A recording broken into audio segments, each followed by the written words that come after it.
year, and then trying to get you guys prepared for this. After that performance, I thought our guys responded really well and hit a nice three to start the game with TJ. Then they came down and busted 2 threes. Yeah, I think they had 4 or 5 threes in the first half, and they only score 6 a game. There's a nice back cut by Zach. We hit him.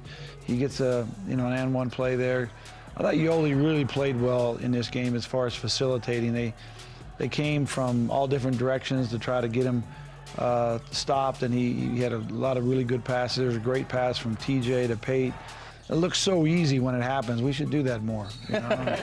Make that quick pass and then drop that three-pointer in. But in the second half, they came out and made a couple quick threes. I think KJ Fagan had a nice shot here. Here's a miss, and you can just tell that they were in a real kind of competitive mode. But I really thought we shared the ball well. There's a nice three by Elijah, and it's single-digit game here, and Dalt hits a big. I think that's the first 3 of the season for him, which is, and he's a really good three-point shooter. There's a nice feed to Yoli from Eli, and then here at the end, we really made some great plays. Great pass to Dalt, he'll run on the floor.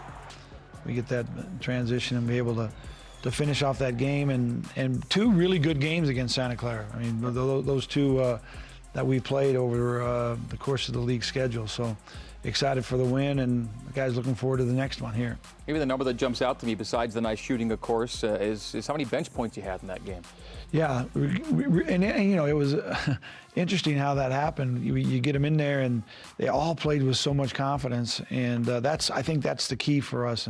Next 2 weeks is really important to get 3, maybe 4 guys that just really believe in themselves and can stay in the team concept and really come in and not so much have to grab the game and take it over, but just be able to contribute and help. Be complimentary. The Thursday night game was a late one. It was a 9 o'clock tip. You followed that up with the quick turnaround for a Saturday matinee. And we're going to take a look at USF and BYU now. Normally we'll take it kind of through the game and show first half, second half. We're going to do something different. We're going to go right to the last minute of the game. You're down 7. Sule Boom's got the ball in his hands here. He has a chance to make it 10 with a minute to go. He misses, you get the rebound, and now, Dave, the comeback is on. Yeah, and there's a shot in the corner by McKay, and Zach does a great job of getting this rebound, getting it out, and then TJ gives us some life right here. I think we'd gone 4 or 5 straight possessions where we hadn't scored. We get a trap here on the ball like we designed, and Eli just takes it away. We get it to Shear, and Shear attacks the basket, gets a foul, and what's amazing, we get that foul called after everything that had gone on the last 4 minutes at the rim with no call. But we get to the free throw line. Here they come and score quick, and now we got a chance to, with the ball, 12, 13 seconds left to make a play, and we get a great, screen right here by Yo, and he goes underneath the screen. TJ sees, Eli, and then, it's funny because Mark Durant makes the call. It looks good. He must have had the same line that I had. Right on the same line. Yeah, we all saw it. It looked really good. Yeah. I would have been really disappointed right about here if it didn't go in, because I knew it looked really good from where I was standing. And it was center cut. So, again, I said it felt like a win. We still have 5 more minutes to go. Yeah, and we play, they scored the first couple times, and we miss a couple shots, get it tied, and then Frankie hits the big 3. And now you lose Eli here. Eli has that pass. He's in a perfect position that just goes off his hands, and then he's out of position and has to, kind of foul there. And there's a great move by TJ that ties the game up for us. And then here's the last play, and you figure that it's a foul, and probably quite a few of those that weren't called during the game. But we get it. He gets to the free throw line, and now, you got 4 seconds that lasted about 50 seconds from right here. McKay does a good job. I thought that Shear did a really good job of denying Boom, because I think that's where they wanted to go. And, you kind of steal one there at the end. But the excited group of guys, and I think that was the point that I take out the most, is that how excited our guys were to be in a tough spot, to wonder, if we're capable of actually overcoming something like that and winning a game, not just making it close, but actually winning the game. And hopefully it's one of those things that late in the year can really bring your team together and maybe be a season-changing moment for us. So You've coached almost 450 games here at BYU, but you're probably going to be able to tick off on a couple of hands some of the most memorable games, and this might be one of them, I think, for the way it finished up for you guys and just how you got it done at the very end. Well, you know, I think these guys have been really competitive guys. I mean, when you think of practice all year long with this team, there's just a very few where I think they maybe went through the motions. These guys compete every day, and they get after it, and I think they really like each other.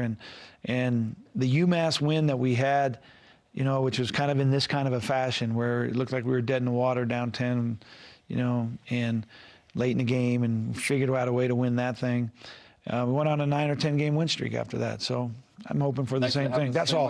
That's all. That's all you want. You just want to do the same thing. So it was a 2-win weekend, and it kind of kept some teams at bay as we take a look at how the WCC is shaping up. And one of the interesting things about the standings right now is that St. Mary's, for the first time in a while here, Dave, has some real company at the top, the very top. Yeah, this is unbelievable, the game Gonzaga played against St. Mary's. I mean, we all expected a competitive game, and Gonzaga kind of got out and ran away with it. And, you know, I was asked today by the print media what I hope for in the next couple of weeks, and I didn't really tell them the truth, if you would imagine. You're going to tell us now, though. Yeah, I'm going to tell you right now. What I hope for is that we win all our games, and Gonzaga and St. Mary's lose all their games, and we all tie for first. That's all it's going to take. You have 2 weeks to get it done. You know you can take care of your part of this. What I hope for. That is the real hope. Okay. That's what you're getting that no one else gets. Yep. All right? Win them all, have the rest of them lose them all. There it is. We're taking our first break, folks. As we do, we want you to know you can enjoy a full hot breakfast buffet. Dinner Monday through Wednesday, a kitchen in a large grassy backyard all along the Provo River Trail at the Residence Inn Marriott in Provo. When we come back, the Cougars hit the road for back-to-back games this week. Coach Rose previews the week ahead as BYU basketball with Dave Rose continues here from Studio C. Where's the cereal? Should be in there. I threw it out to make room for these. Mom, What? You have to eat more than just cereal. but this isn't even my apartment. How'd you get in? Listen, you can never escape a mother's love. And the answer is a crowbar. Is that my shirt? Yes, honey, I'm just gonna borrow it for a few days. Get groceries without Mom. BYU meal plans. Blue runs deep on BYU TV. Don't miss the Pepperdine BYU men's basketball game.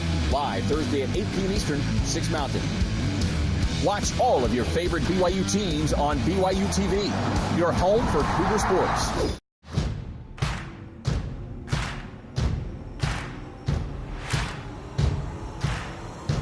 BYU game day, and we are ready to go. Make sure that you take out your frustrations on this week. It is rivalry week here in Provo.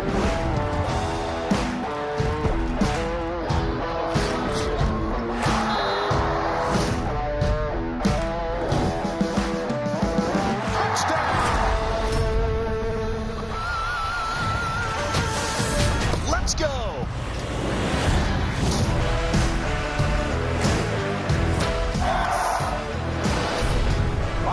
Shot. When you're playing against greatness, you have to be perfect.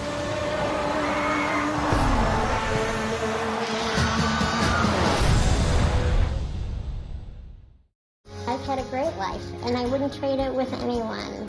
I know of perfectly able-bodied people who have had unhappy lives. Some people's challenges are more visible than others, but everyone has a challenge in life. BYU Basketball with Dave Rose is presented in part by the BYU Creamery, the classic BYU tradition. Have a scoop today. And by Smith's. Low prices, market fresh at Smith's. And down the stretch we come, the stretch run for BYU basketball. The Cougars have back-to-back road games on tap, the first two coming up this week in Southern California. And Coach Rose, the weekend swing starts for you in Malibu, where today at Pepperdine, the school announces it's parting ways with head coach Marty Wilson after 7 seasons. He'll coach the team through the end of the season, but the 7 seasons are basically the entire time you've been in the WCC. You know him pretty well. Yeah, and you know, it's tough for Marty. One thing I do know, I don't know the situation there, but I do know I've watched his last 5 games, and these guys are playing really hard. They're playing well. He's got his team, hasn't lost his team at all But, you know, victories are, you know, what this business is about, and he's only got one win in league. And so they made the decision. I always wonder why it happens at this time of the year when there's so many, you know, the guys, the players, the coaches, everybody's, you know, you got a stretch run here. You never really know what can happen at the end of a year. But I feel for him, and it'll have an effect on this game, no question about it. I don't know what it is. They asked me today, the media asked me today what. I don't know what the effect is, but it'll be different. It'll feel different, and I feel for Marty because he's a hard worker, a great coach, and has had a lot of injuries in the last couple years, and hadn't had his full team out there. But we know this business, and I guess it's 7 years now I've been in the league, and that's the 7th guy that you know, has been replaced. So it's competitive business, that's for sure. You mentioned how hard his guys are playing, and you know that when you get to Malibu at Firestone Fieldhouse, they've given you great games over the years. And you know, it's a team that has always been a tough matchup for us because of their size and their athleticism, and they drive us hard. And hopefully we're better prepared this year defensively for them. You know, we've had some really high-scoring games in there, some low-scoring games. One thing that seems to be really consistent is we get in foul trouble. And that's slow feet, slow minds, whatever that is. Hopefully, we're ready for, you know, a real battle. And you know, last year we had a couple, 2 or 3 guys foul out of the game. Eric and Yo both fouled out in short minutes. So hopefully we can keep our guys on the floor. We can compete and play well. And I think it's really important for us to get on a little roll here, get some momentum going into postseason. So it's Pep on Thursday, then from Malibu down the road for Saturday's matinee at San Diego. And you've actually alternated wins and losses over your years there at Jenny Craig Pavilion. Yeah, first time that we've played this, you know, this matchup. I mean, as far as on the road where we go to San Diego and after the Pepperdine game. Happened 2 weeks ago with the LMU, and then we ended up in Gonzaga, which was different for us. So, you know, I'm not really good at talking about the game on Saturday. Yeah. I do remember playing San Diego at our place. It happened, and it was a dogfight, right? You know, the score wasn't indicative of how difficult that game was, and we'll face that hurdle when it's time to jump over it. So, and they're good. This is a good San Diego team that defensively, that's where they hang their hat, and hopefully we can go down there and score some points and guard them pretty good. Right, that is our 2-game week. While our guest tonight is the newest member of your coaching staff, but certainly not new to you or to BYU. Heath Schroyer returns to Provo this year. I know you're happy to have him back with you and working with BYU's players once again. Yeah, I'm really happy to have him on the show because he hates all this kind of stuff. We're going to make it easy. And it's going to be really fun to sit right here and watch him kind of, you know, squirm around here. But I just love the energy that Heath brings. And when he walks in here, he'll bring some energy. And if he gets you all in a defensive stance, get up, get down, get your back straight, you know, because he's a pretty intense guy.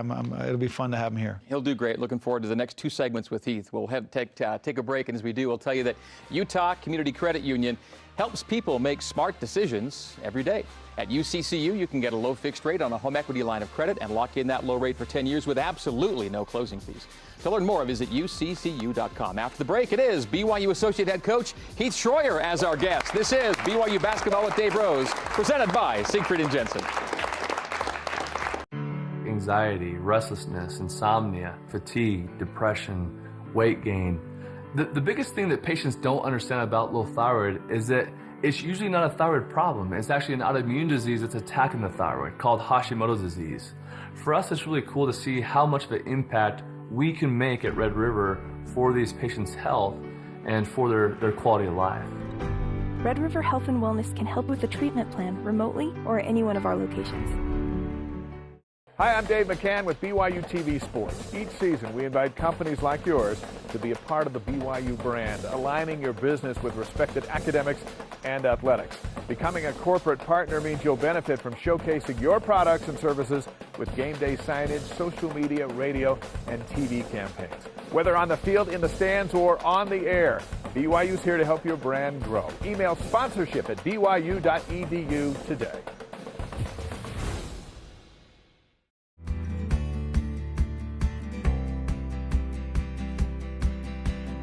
you're on a hidden camera show. Surprise! That's awesome. Thanks, you guys. You having a good time? Very. Thank you. What a cool thing that you guys are doing. That is the gift of a lifetime.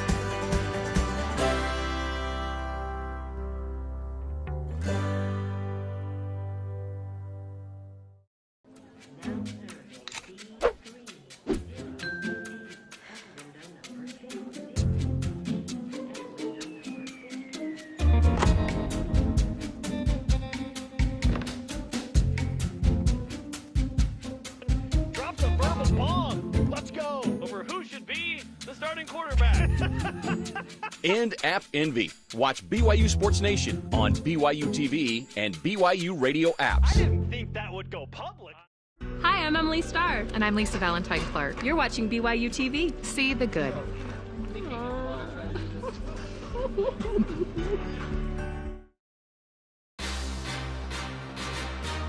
Welcome back to BYU Basketball with Dave Rose, with your host, the voice of the Cougars, Greg Wrubell. Well, we are down to our third to last show of the season. BYU Basketball with Dave Rose, presented by Siegfried and Jensen. Tuesday nights here on BYU TV and BYU Radio. Use the hashtag Rose Show to get a question in for the coach or our guest, Heath Schroyer. Speaking of whom, let's bring him on out. The new associate head coach of the Cougars, a former head coach at 3 other Division I programs, native of Maryland, and a career coach with lots left to accomplish in this game. He is Heath Schroyer.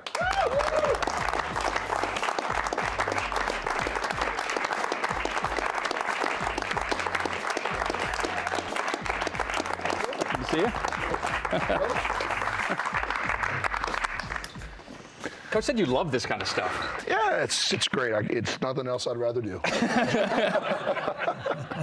It is awesome, though. I was so happy when I found out you were coming back to BYU, because I immediately flashed back to 20 years ago and how quick the time seemed to have gone between 20 years ago and now. Yeah. How vivid are the memories for you of your first stint here at BYU back in 1997-98, 20 seasons ago? It feels like yesterday. I can't believe how much time has passed, and we both have a lot more gray hair now than we did then. But it's been great to be back, and there's so many fond memories of the players and the people that I worked with, and it's always been a special place to me. Dave, it was Coach Cleve who brought you and Heath in back in the day when Heath had this hairstyle going for him. Wow, that is a long time. Did you know much of Heath at the time, or was it literally first you knew him? The first time I met him was in the office, and it seemed like somewhere early we got in the car and drove over to see you. That's right, and together. That's where we first had our conversations together, but we had an interesting couple years trying to get this thing turned around, and Coach Cleve had us in that office late at night, early in the morning, and man, we had some big games. We were just talking today about that was Bart Jepson right there that made a big shot, and we were talking about the Pepperdine job when Lorenzo Romar was at Pepperdine. Bart hit a huge jumper on the baseline to win that game for us. It was a Cougar Classic game. Helped us win the tournament. That's right. And so, a lot of games. You said today that I've coached close to 450 games. My goodness. Just here at BYU. Not even your JUCO days, but yeah. Wow. Now, speaking of JUCO and such, now you were a player. You started off your basketball playing career. Well, you were a high school player back east, obviously in Maryland. Mm-hmm. Then you come west to go JUCO, right? Correct. Then back east to finish off your college career, right? So you were kind of going back and forth. Mm-hmm.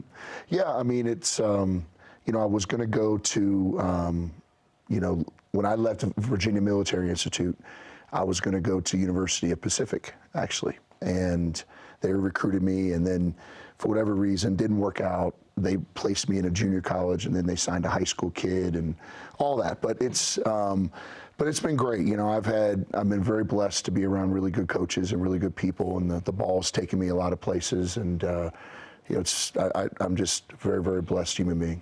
There are some in the basketball world who know what it means to say DeMatha Catholic High School. Mm-hmm. But for those who don't, that was your school. And tell us maybe the brief version of that institution, why it is famous, and your role in that whole thing. I don't know how much of a role I had, but it is without question, in my opinion, the best basketball high school program that ever was. Coach Morgan Wooten's in the Hall of Fame, and we still talk probably once a month. Any big decision that I've ever made in my career, I still talk to him about and run everything by him. He's still sharp as a tack. So many great players that's been through there, championships, national titles. I started my senior year, had a great,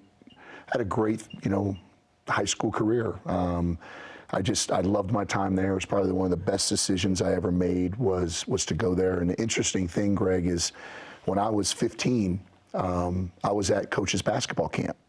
And, I just randomly asked the coach that I had at the time, I said, how does DeMatha get their players? Do they just pick them? And, I was just curious.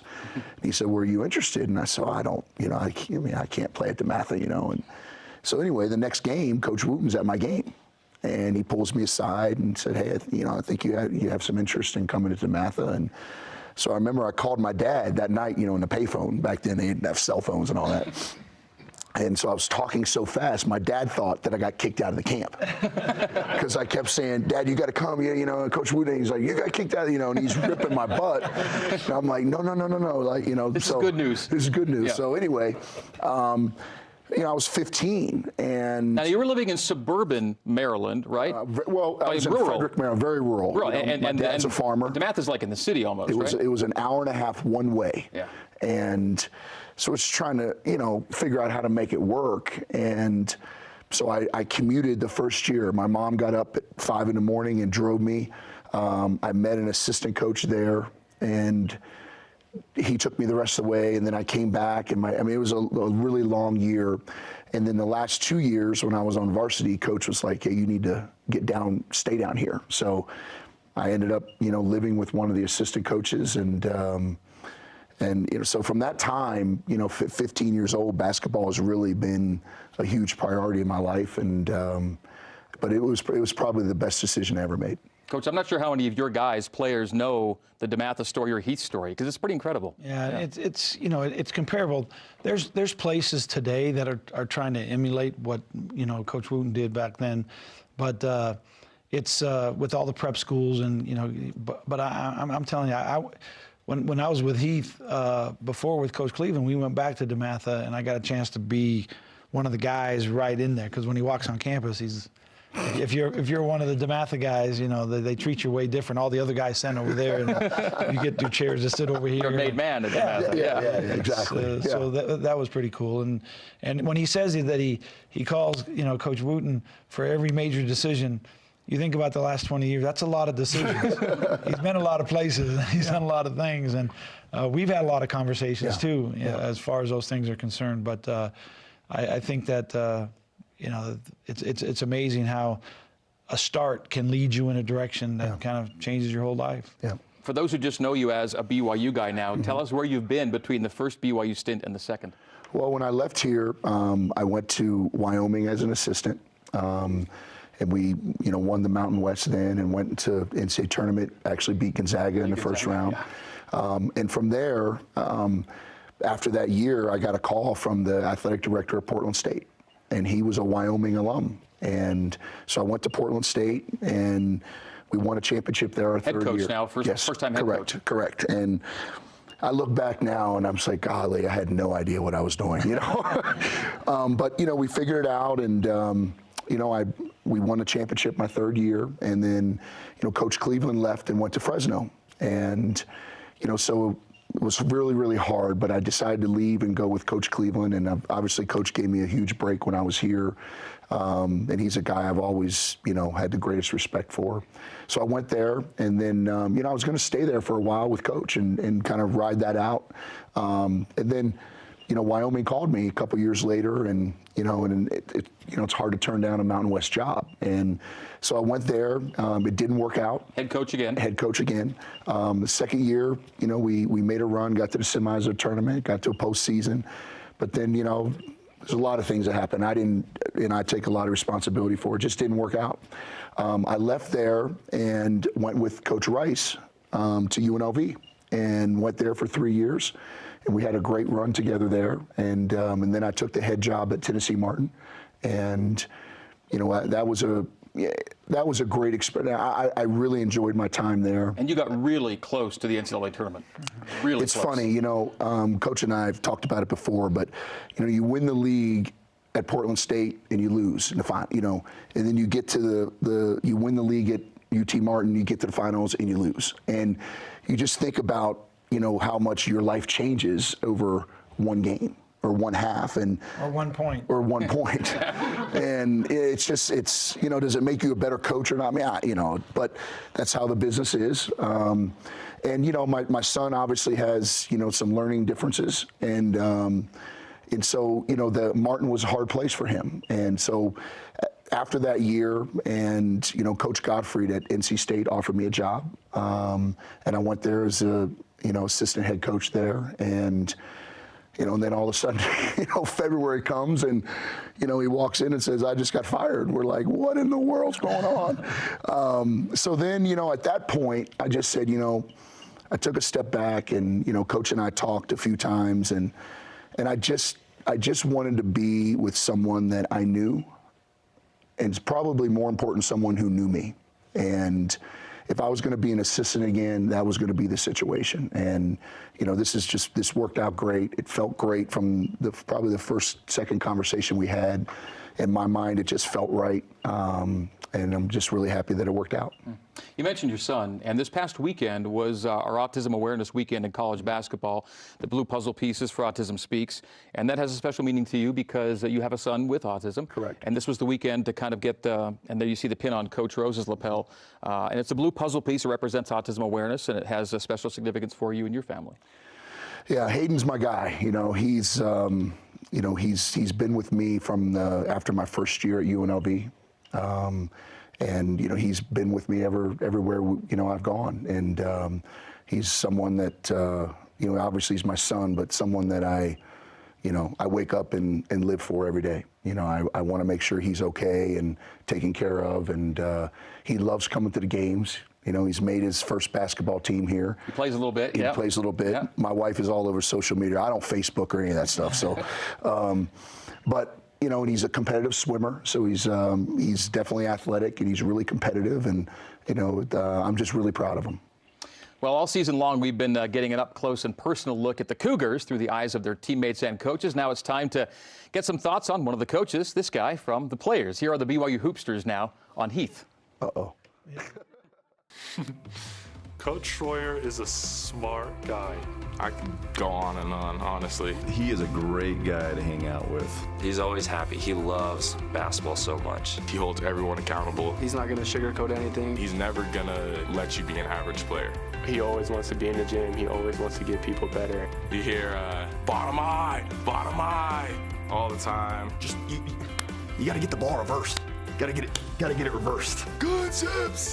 Concepts. Just get in your concepts. Let's just get into our concepts. Move the ball, swing the ball. Just a million things. You guys probably hear it from the top row of the games. I think it's almost comforting to hear it because it kind of puts you in the right mindset. That's his life. I don't really know what else he'd be doing.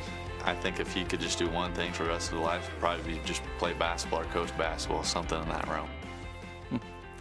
Well, those are your guys. Yeah,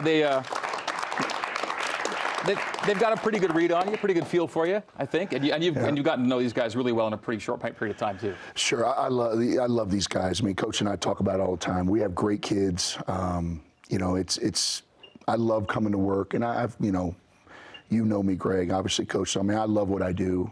There isn't a day I wake up that I feel like I go to work. I'm very fortunate. This game has provided a lot for me and my family. Honestly, I feel like I'm one of the luckiest guys in the world, and especially to be able to work with, you know, the kids that we have, and we're getting better, and just seeing the progress of each of them individually and collectively. You know, it's funny, because again, I have no life, but you know, I went back and watched a couple first practices of this year. You know, the first 2 or 3 practices, just, you know, went through quickly, and to see where we were then, to see where we are now, just of the understanding and our pace of play, and it's just, it's really gratifying. Coach Rose, quickly before the break, Coach Schroyer's biggest impact on the program in the time he's been back? Well, I think that, there are two things that we talked about when we talked about getting together again and doing this. And one was we need to become a better half-court offensive team, and we need to become a better defensive team, especially on the three-point line. And you look at both of those numbers, and we have vastly improved. And I think our guys have bought in. They bought in, and they believe in the way we're going to win games. And like I said before, the game the other night, with being able to come from a really difficult situation and be able to pull through that, hopefully that really brings this group together as far as how they believe and trust and believe in the whole group. That's the hope. All right, break time, folks. And Cougar fans, remember, basketball season is blanket season. That means Minky Couture. Learn more at softminkyblankets.com. We've got more with Coach Schroyer straight ahead. Questions for the coach from Cougar Nation after this. Here on BYU Basketball with Dave Rose. If I got hurt and was laid up at home, I wouldn't even think to call a lawyer. What a hassle. I'd want to meet them first. What if I told you that for your first consultation, your lawyer will come to you, home or hospital? Really? Really. They do that? If you've been seriously injured, we'll come to you. It's your job to get better. It's our job to deal with the insurance companies and protect your legal rights. Learn more at siegfriedandjensen.com. What do you want? Open the doors and let's discuss it. It wasn't Duncan who let him go that night, was it? It was you. It won't respond to anything. Knock, knock. Then our only hope is the ancestor. If it makes my companion stronger, I'll gladly do it.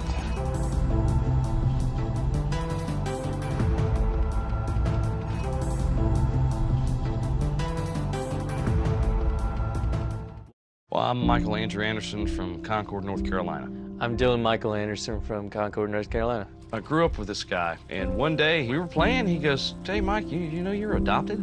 Just out of the blue. He said, "Yeah, my mom was a nurse at the hospital you were born at, and she says you were adopted." I'm like, "What are you talking about?" What? So I went back to my adopted mother that night. I said, "Am I adopted?" And she just looks at me like, there's nothing in her eyes. She went stone-faced, and she goes, "What do you think?" And that's the only time we ever spoke about it. That messed me up. I mean, with not knowing anything about my own existence, anything would be great. To meet a close relative, it would be wonderful. $50,000, that's nice. We are going to win that, but just trying to have answers. Anything that helps him go forward in life, that's what I want. That's it. Does that mean I get the $50,000 when we win? That's much. That's a bit much. Okay, I'll try it.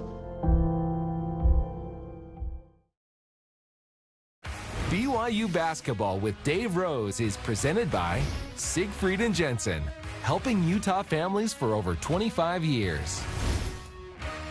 Checking in on our Cougars in the pros, Kyle Collinsworth signing a 3-year deal with the Dallas Mavericks. Yes, he and the Mavs taking on the Sacramento Kings tonight. Some of you saw that video of Kyle blocking James Harden on the baseline the other day. That was kind of gratifying for more reasons than one. Jimmer scored 49 points another game. Just another day for Jimmer. Don't take it for granted, but man, those are crazy numbers over in China. Charles Abouo puts up some big numbers in France. Tyler Haas still playing up in Canada for the St. John's Edge there. By the way, 10 points in Canada, I think, means 14 points up there with the exchange. And LJ Rose, former Cougar, playing with the Utah Jazz G League affiliate, the Salt Lake City Stars. All right, back with Coach Keith Schroyer here on BYU Basketball with Dave Rose. Time to get Cougar Nation involved. We've got Twitter questions. Let's go to the social media. The first question comes, I think we know this guy, at T. Lacombe. Do we think we know this guy? Hey, Coach Schroyer, who's your favorite rock band? Oh, wow. I grew up with a Guns N' Roses fan, and I'd probably Nickelback. Okay. Mm-hmm. And Coach Lacombe knows his music, so this is right in his wheelhouse. Okay. Twitter question number 2. Nickelback, by the way, Canadian. At Texan Parker asks, what are the differences between East Coast and West Coast basketball, the way you see it, and do you account for those differences when you recruit? It's a great question. I think the game is it's become more universal, but I think that the East Coast game is still probably a little more rugged, a little more off the bounce. A lot of things off the dribble. I think when you think more of the West Coast, you think of guys that are really skilled and can really shoot it. But I don't know. Coach can probably contest to this too. I think that, the game is so universal today all across the country and the world that, it's really hard, I think, to say East Coast, West Coast, or I mean, I don't see as big a difference as I did 10 years ago. You see the same thing? A lot of it is because the AAU teams are crisscrossing the country. They're playing, New York teams are playing in California. You look at the shoe companies and the AAU programs that they have. They're, you get 9 weeks and 40 teams go to one place from all over the country. So I think that's had a big influence on the game. Okay, from fan questions and coach questions from Tim, thanks Tim, to now 10 questions. We're bringing out the skinny mic. Scott's got the skinny mic. It's time for the game show. Yes, it's time for 10 questions, and even the coaches have to do it. Let's take a look at the leaderboard and see where things stack up. We got a logjam at 9 for 10. No perfect scores yet. And McKay, I think last week, he was the last one to put up a 9, so no one's been 10 for 10. Will this be the night? Can Heath do it? Here we go. Okay. I am, without question, the dumbest guy of all of them up here, so this ought to be good. Question 1. This graduate of DeMatha Catholic High School was a first-round draft pick of the NBA's Buffalo Braves, but had his jersey retired by the Utah Jazz. Adrian Danley. Yes, okay. There you go. All right. Question 2. This candy bar is produced by the Hershey Company and consists of English toffee covered by milk chocolate. Oh, that's the Heath bar. It is the Heath bar, yeah. Oh, yeah. Question 3. In your first season as a BYU assistant coach, back in 1997-98, who led the team in total points scored? Before you answer, Ron Solis led the team in points per game, but he was a December joinee, right? So who led the team in total points scored? It wasn't Ron. He led in points per game. This guy led in total points scored because he played more games. I'm going to give you one. He gets one. Does he get one clue? Sure. Yeah, give me a clue. Freshman. McKelly Wesley. There you go. Okay. There you go. I was going to pick that, actually. Yeah, I was going to pick. It was either going to be him or Justin Whitehour. Okay, yeah. McKelly it was. Question 4. After a 5-season absence from the NCAA tournament, BYU returned to the Big Dance with you in 2001, where it faced which team and in which city? Cincinnati. In San Diego. There you go. There you go. Got it. All right, question 5 on our 10 questions. Hard. What's Heath, 4 for 4? Case perfect. All right, question 5. You played your last 2 seasons of college ball at Armstrong State. Correct. A Division II program that has recently been consolidated with which Division I university? Really disappointed about that, by the way, but Georgia Southern. That is true. Yeah. 5 for 5. From this is the one. From the I hope you get this. This from the NCAA basketball rule book. Oh, no. This is the distance from the center of the basket to the three-point line. How long is the three-point line out in college ball? It was 19.9. That's right, it was. 26. 20 feet 9 inches. They moved it out exactly 1 foot. 1 foot. 20 feet 9 inches. Golly. All right. I don't even want to go on. All right. Question 7. Besides yourself, who were the other members of the BYU coaching staff in your first season, 20 seasons ago? Easy. Coach Rose, Coach Cleve, Nate Call, Brian Santiago. There you go. That was the group. And you. There you're right on. That's right. All right. Multiple choice. We don't do multiple choice often on the program. Question 8, multiple choice. You and Dave Rose have met as opposing head coaches. How many times? 1, 3, 5, or 7? Wow, let's see. It was maybe 7? Nope. Yeah, 7. Yeah, 7. Yeah, it was 7. Exactly. 7. Yeah, that's right. Yeah. That's right. Question 9. Why do you stop wearing a tie as part of your sideline coaching attire? You know, I stopped, I don't know, when I was at UNLV. You get to the point after you've been in the business for so long, you're like, I am what I am. Like, if it works, it's good, but I hated those things. So you loosened up and you stayed loose ever since? All right. Yeah. Okay, and by the way, it was correct. Question 10, your last question. Which of these 2 could you least afford to lose? Your notepad or your voice?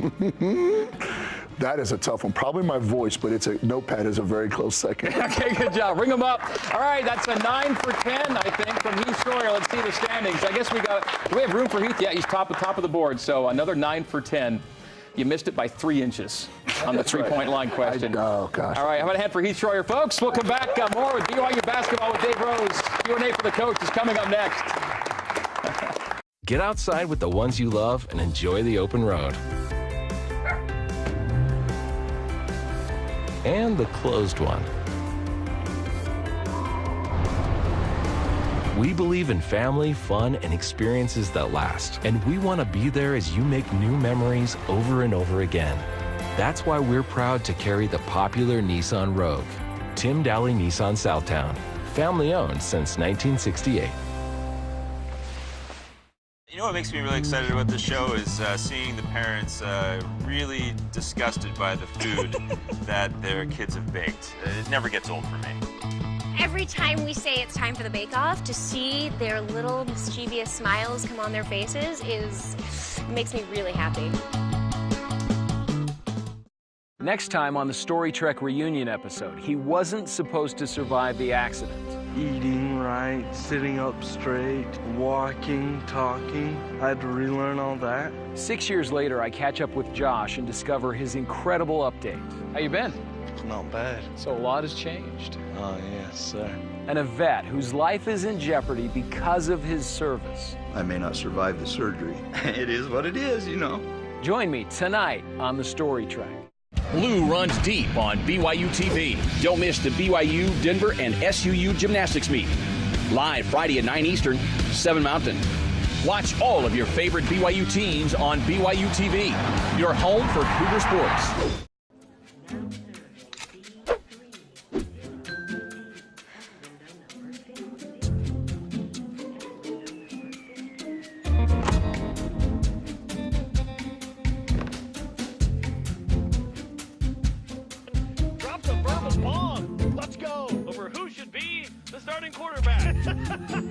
And App Envy. Watch BYU Sports Nation on BYU TV and BYU radio apps. I didn't think that would go public. I'm Todd Hansen from the Story Trek. You're watching BYU TV. See the good. Picks it up in backcourt. Now down to 10. TJ, front court left wing. Elijah for three in the tie. That's good. He got Elijah Bryant. That was our exciting play of the game, presented by Nissan, a proud partner of the BYU Cougars. Nissan, innovation that excites. We are back on BYU basketball with Dave Rose here in Studio C. And, you know, we say just like you drew it up, but it was kind of like just you drew it up, right? Yeah, it was. I mean, the guys executed that really well. And you know, it looks so easy. Why don't they all go in? You know, I mean, you get so many shots like that in the game, and you saw the one with the little pass over to Pate, and he knocks that thing down, and let's just make them all. If we make all the shots, make your life so much easier. It'd be a great February. Just make them all. Let's go to live audience and Twitter questions for Coach Rose. Now let's start right here in studio. We've got Bart Dangerfield at our mic. Bart, you're on with Coach. Hey, Coach. Throughout the season, there have been a lot of adjustments that you make per team that you're playing. What adjustments do you see going into the tournament? Is that going to be adapted for each team that you're playing, or do you have a specific plan that you want to make adjustments to? Well, I think after 2 games, when you've played a team twice and you go into the tournament, that there are things you need to do a little bit differently, because you have a pretty good idea of the team you're playing and how they guarded you the first 2 times, and the same with defensive things that they do. And you kind of hope for certain teams, because of the matchup, that is maybe a little bit better for you, but you never get to play those guys. I mean, you always match up with the guys that usually seem to be the most difficult. But I do believe that this group is dialed in pretty well with our ability to handle adjustments, and it'll be interesting to see who we actually match up with in the first round. But a lot of ball to play, and that first game in the tournament, we say it all the time, it's the hardest one to win. I mean, obviously the next one's hard and the next one's really hard, but that first one, you've got to get in there, and everybody's got new life, and the teams that have kind of been out of it for quite a while have got a whole, new energy brought to them. So that first game is really important. Bart, thanks for your question. Appreciate that. Back to Twitter for this one.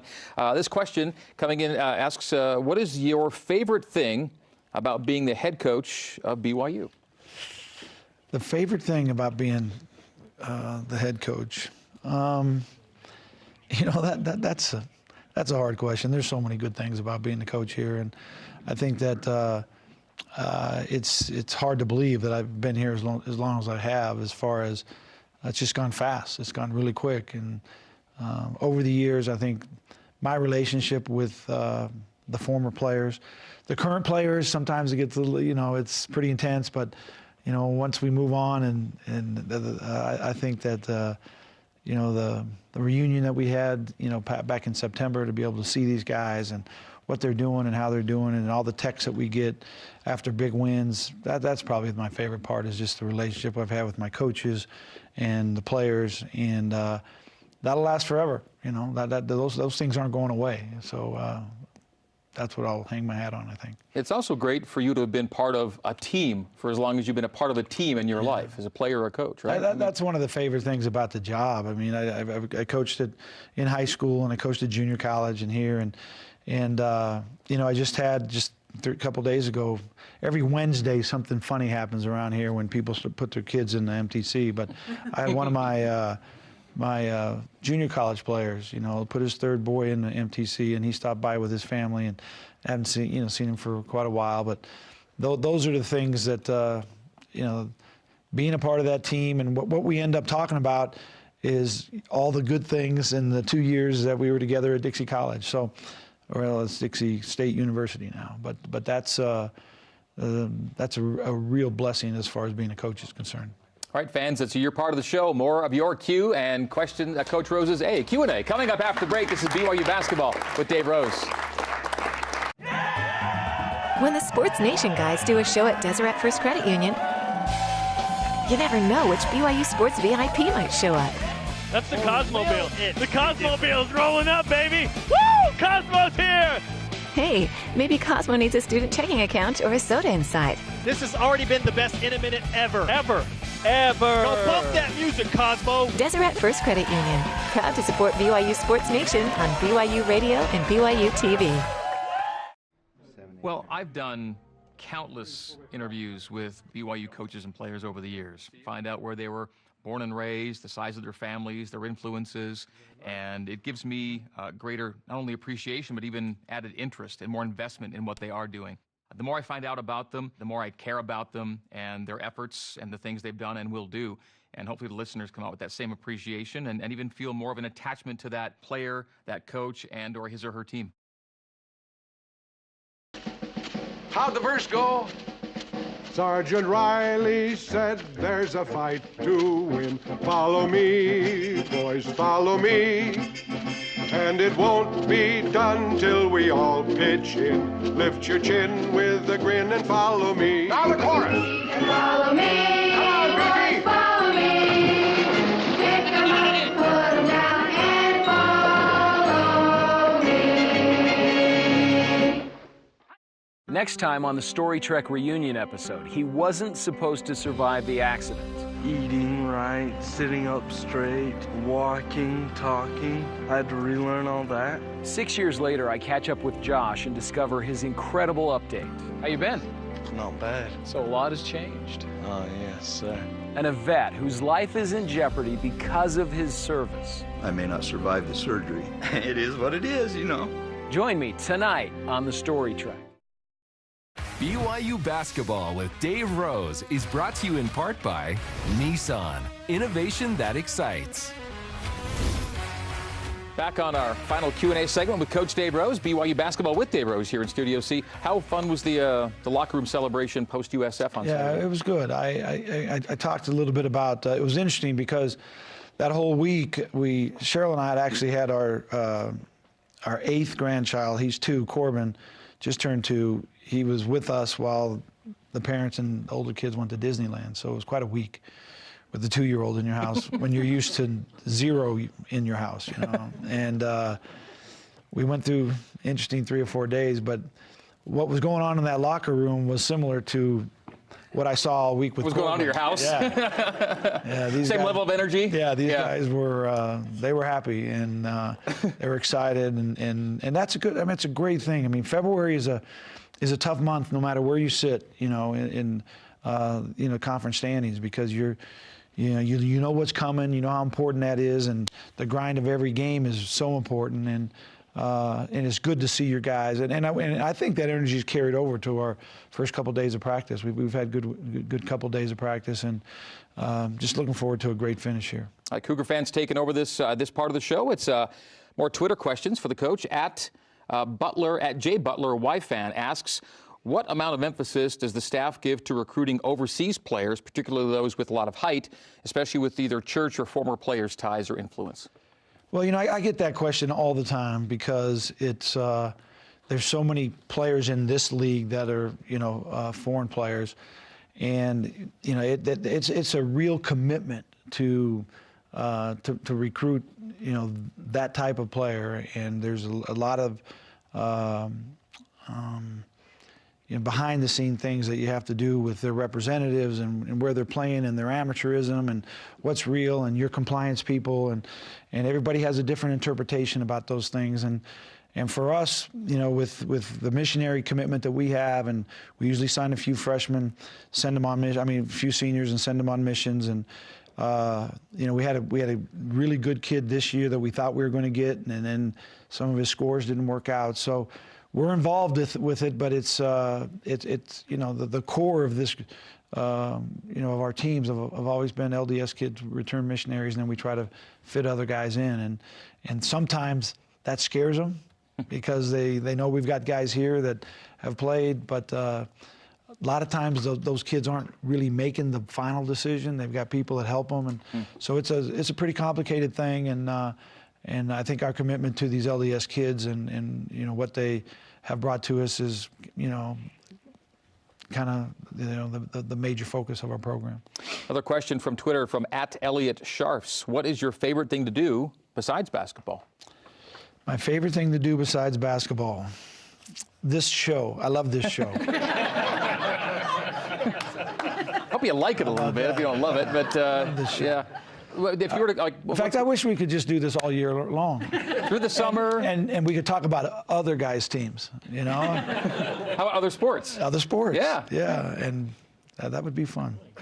Are you into any shows, by the way, on the DVR? What's that? DVR? Do you have anything on the DVR, TV shows, things that you watch? I watch everything that my wife records. So what are you guys watching these days, Cheryl? I watch a lot of... she loves that show. This Is Us, but what we watch is HGTV. I mean, I know the Property Brothers and all those guys. You're flipping and flopping and all that stuff. We decorate. Okay. We got the boys down in Waco, our Chip and Joanna. I mean, I know all that stuff. We got that crazy dude in Vegas that flips houses. That guy's awesome. So I got some shows. Yeah, got some shows. All right. I watch TV. All right, closing comments from Coach Rose coming up next here on BYU Basketball with Dave Rose here in Studio C. Yeah.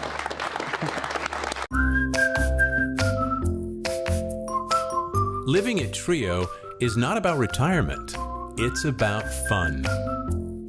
It was so different from everything we'd been taught to expect about senior living. I was delighted when we came and they had these raised gardens.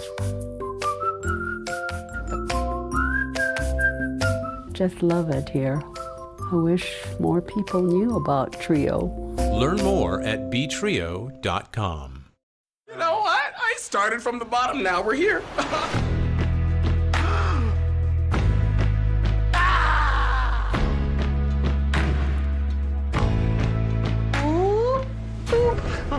That fills me with rage. Hey, watch it, I'm junking it! Okay, it's gonna be fine. Some experiences can't be explained. Your actions will not be forgotten. I'm speechless. Yeah. I don't know what happened. Perfect. How did you do that? That was amazing. Right? You hear that, world? I'm still watching!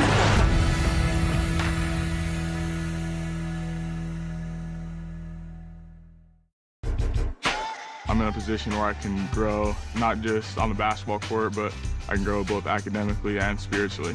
Watch BYU take on Pepperdine live this Thursday at 10 Eastern, 8 Mountain. We're all in to BYU TV Sports. Social media, hashtags, internet, what? These are some super confusing things, but all you need to know is that Studio C is on YouTube, and we are always releasing new videos. Subscribe to see all the cool stuff we're going to be doing next. Find Studio C on YouTube, Instagram, Twitter, and Facebook. Connect with us, we'll connect with you.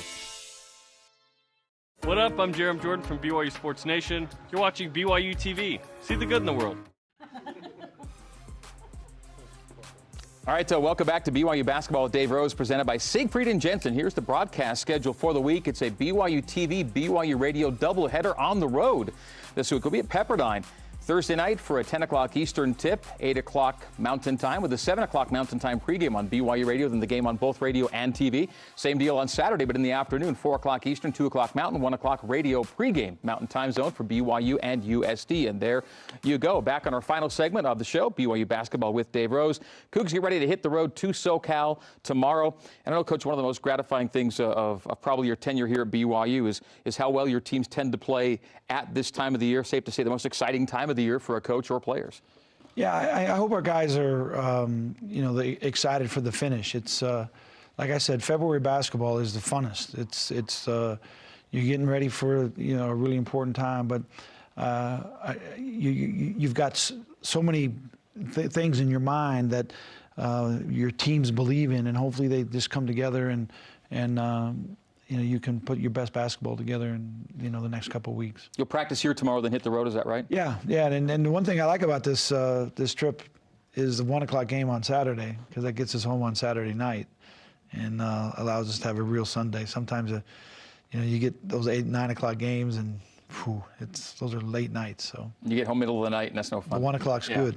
All right, well, here's to going 2 for 2 this weekend. Good luck on the trip. All right, thanks a lot, Greg. All right, that's going to do it for this week, folks. Love to see you here in Studio C for next week's show. To request seats, go to BYUCougars.com/Rose Show. Do that next Monday or Tuesday for our Tuesday show to get a spot in the audience. We'll talk to you next week. For Heath Schroyer and Coach Dave Rose, I'm Greg Wrubell, and this has been BYU Basketball with Dave Rose, live from Studio C. Go Cougars! Let's get 2 this week. We'll see you next week. Whoa. I've had a great life, and I wouldn't trade it with anyone. I know of perfectly able-bodied people who have had unhappy lives. Some people's challenges are more visible than others, but everyone has a challenge in life. I want to have a much larger involvement with charities over the next 20 years. People always think of the developing world when it comes to deprivation, but there are areas much closer to home that are really struggling.